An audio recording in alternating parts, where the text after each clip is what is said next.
Yeah, just from a defensive standpoint, obviously, Dees Tony, the way that he played individually tonight was as good as any defender that I've ever coached.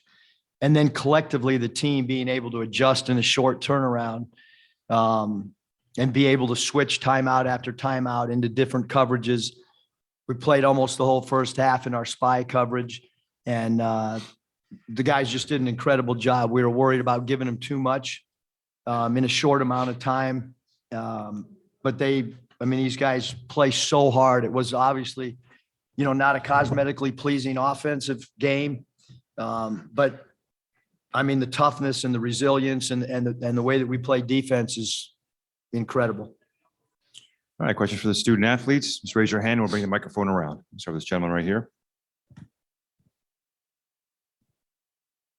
I guess this is probably directed at all three of you guys, if that's okay. Just, you've been through two battles here this weekend, and you're one of the final 16 teams remaining in the country. Just, can you describe the emotions that you feel in the moment and what it means to you individually and for the program?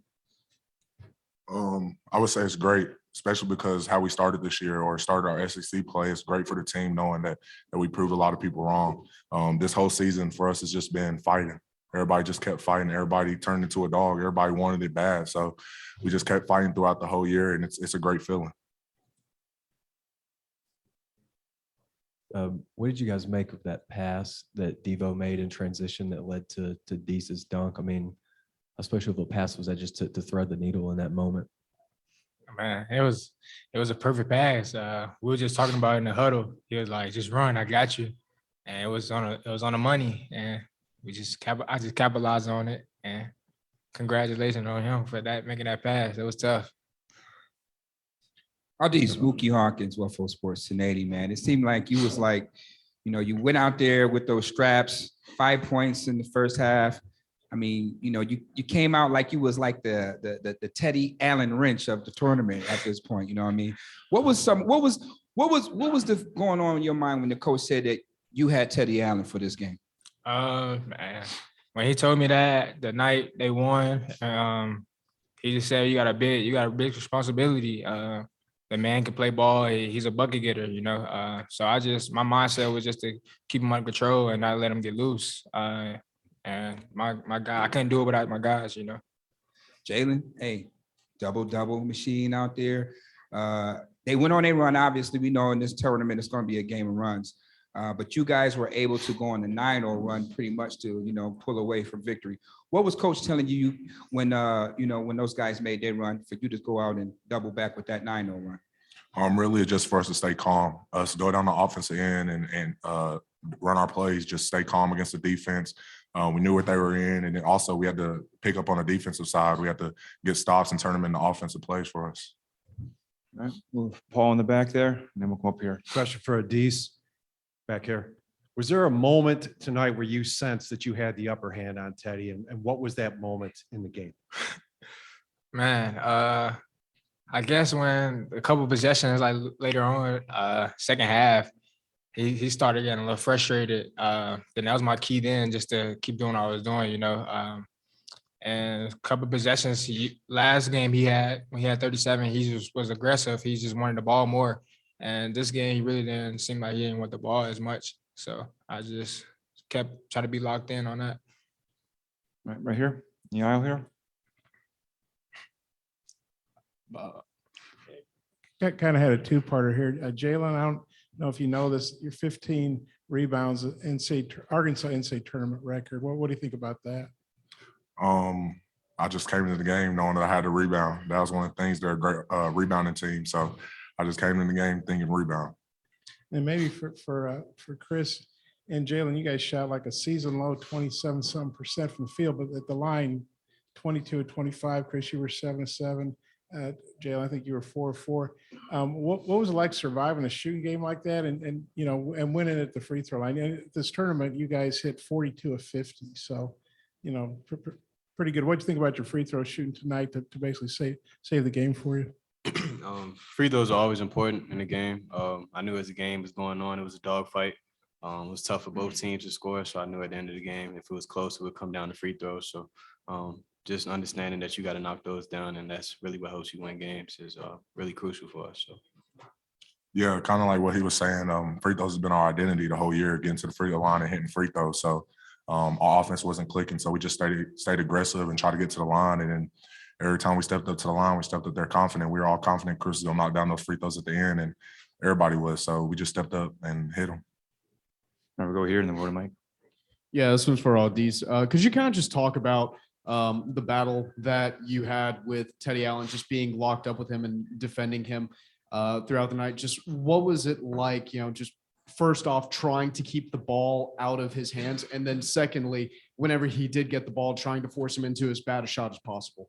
It was tough because like I said, he's a very good competitor, and he stayed moving without the ball and finding ways to get the ball, and it's just hard. But we just had switch up defense at the timeouts just to maintain him not getting the ball. Go ahead, Mike. Question for Chris, Mike Harrington, Buffalo News. Tell me about your mentality when JD fouls out. And then just tell me what it was like for you. You only get 9 minutes in this game, but obviously you're a huge part. Just how are you able to, focus in that moment and contribute in that moment like they needed? It's simple, just understanding that it's bigger than myself. It's a team game, and for us, and able to win this game, somebody has to go down and knock those free throws. So I just stayed ready. Coaching staff did a good job of just talking to me, make sure I was ready, and I went in the game and knocked down free throws. So. In the back. Andre Robinson, Challenger Community News. This question is for Jalen. This was a big fight field tonight. It was big dog versus big dog. You in the matchup with McCants. What keeps you motivated to, have these matchups and come out the victor in these matchups, man? Who's keeping you motivated and what's keeping you motivated? Wanting to win. That's just been my thing the whole year, is just doing whatever team needs me to win. And I've seen a lot of great big men through our league.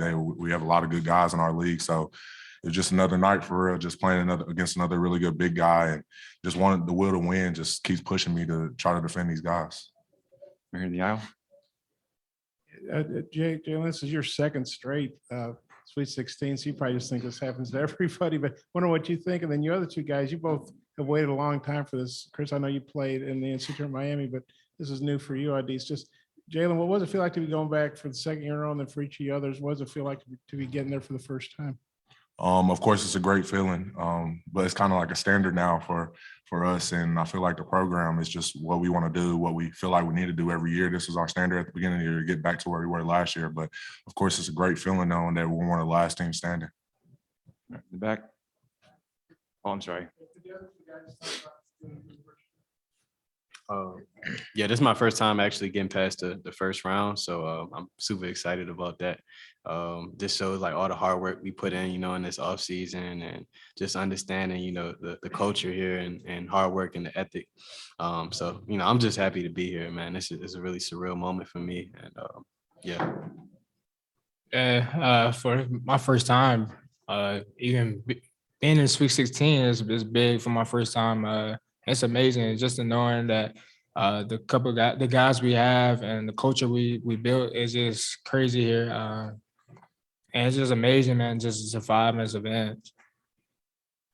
Now in the back. Question for RDs. That was one of the best defensive efforts I've seen in this tournament, and I've been here 2 nights in a row. I just want to know, who do you pattern your defensive game behind? Is anybody you watching? Because you watching time. Oh man, it's crazy. You say that, but I study Jimmy Butler defense a lot.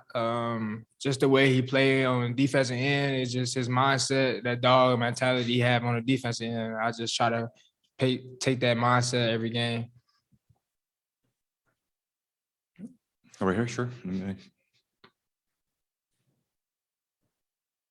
I'm not sure you guys want to answer that with Eric sitting right there, but maybe I'll ask Chris and Jalen. This is the third time Eric's taken 2 different programs to the Sweet 16 in 3 years, or 5 years. I'm sorry. That's pretty good. What do you guys think it is about him that enables him to do that, or just what do you think about that stat?